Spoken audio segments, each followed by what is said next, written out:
Sawa, bwana, mwezi wa 10 ni uchaguzi mkuu wa serikali kwa upande wa nchi ya Tanzania.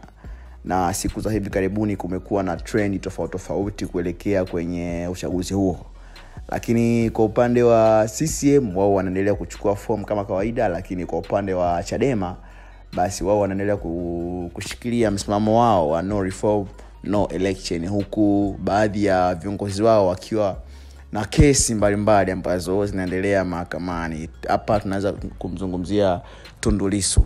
Sasa kuna baadhi ya watu maarufu ambao wapo nchini kwetu, wao wameendelea kuchukua fomu ya kuonyesha nia ya kugombea uongozi tofauti. Sasa mimi leo nakuletea listi ambayo inaweza kukushangaza kidogo. Hawa ndio watu maarufu zaidi ambao wameweza kuchukua fomu ya kugombea sehemu tofauti katika Chama cha Mapinduzi. Endelea kusubscribe, usiendelee kupenda story ambazo tunaendelea kuposti kila siku. Mimi naitwa Tony.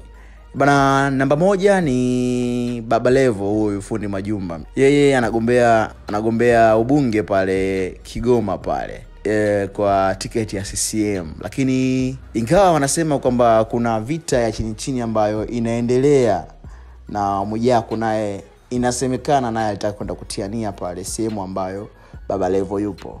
So tuone itatokeaje, lakini kwa upande wa Baba Levo tayari ameshachukua form na tayari amesharudisha kuonyesha nia ya kuendelea kugombea katika jimbo la Kigoma mjini pale.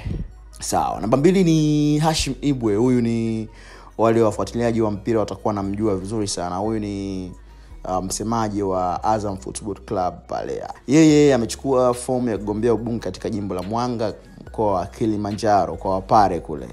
By the way, mimi nilikuwa sijui kama Hashim Ibwe ni Mpare, ingawa baadhi ya character wanaweza kujua kabisa huyu ni Mpare. Yaani muonekano, mwili wake, lakini hata anapoongea lafudhi yake unaweza kujua kabisa huyu ni Mpare. Lakini mwingine ni Engineer Hersi. Yeye ni rais wa Young Africans. Yeye amechukua fomu ya kugombea ubunge katika jimbo la Kigamboni. Tunajua kwamba mbunge ambaye alikuwepo before yule anaitwa Faustin Ndungulile alifariki. So akaona isiwe shida, mimi ngoja nikaweze kuwawakilisha wananchi wa Kigamboni. Na namba 3 ni Makonda, ambaye huyu kila mtu tunamjua kazi zake. Mara ya kwanza kabisa watu kumtambua alikuwa ni mkuu wa mkoa wa Dar es Salaam. Lakini baada ya hapo alitoka, sababu ambayo ilifanya atoke kuwa mkuu wa mkoa ilikuwa ni kutaka kuwa mbunge, na alienda kuchukua fomu ya kugombea ubunge wa Kigamboni. Mpinzani wake mkubwa alikuwa ni Faustin Ndungulile, lakini mwisho wa siku alikatwa kwenye kura za maoni.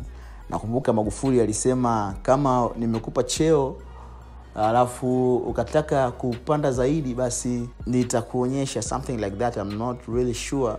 Lakini baadaye Makonda tukumuona tena, baada ya muda mrefu akaja kuchaguliwa kuwa mkuu wa mkoa wa Arusha, na baadaye akasema sio mbaya nijaribu kuhama niwe mbunge wa Arusha, akiwa na mpinzani wake mkubwa kabisa pale Mrisho Gambo.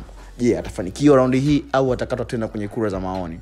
Lakini mwingine ni Romy Jones. Yeye amechukua fomu ya ubunge pale Mbagala kwa wakazi wa Dar es Salaam, na sehemu zake basi watakuwa na jua vizuri sana sehemu ambayo anagombea Romy Jones.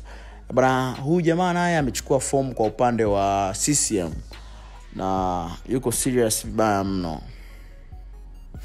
Haya, na mwingine ambaye amechukua fomu ya kugombea udiwani safari hii ni Sheta kutokea Dar es Salaam, na yeye amechukua kugombea udiwani kwa tiketi ya CCM katika kata ya Mchikichini, Ilala. Tunajua mwanae tayari anaitwa Kaila. Mwanae tayari ameshaingia kwenye harakati za wanasiasa, na yeye ana uongozi pale chini, hasa kwenye issue za watoto pale CCM.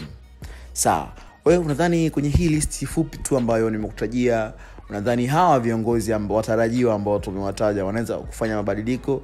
Kwa sababu wengi ni vijana, lakini wengi ni watu wa kileo. Yaani zamani wengi wao ambao walikuwa tumezoea, wengi ambao walikuwa wanachukua fomu ya kugombea ubunge au diwani ni watu wazima.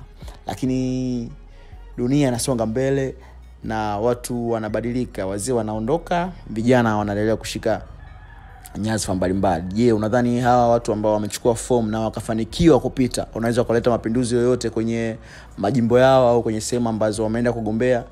Drop comment yako chini, unipe maoni yako, ni yapi kuhusiana na hawa watu maarufu ambao wameweza kuchukua form kugombea nyadhifa mbalimbali kwenye majimbo tofauti tofauti nchini Tanzania. Mimi naitwa Tony, lakini pia usahau kutufollow kupitia Instagram account yetu tunatumia Line+TV. Bye bye. Ili kwanza kupata habari zetu, hakikisha unamaliza alama ya subscribe hapo chini. Asante.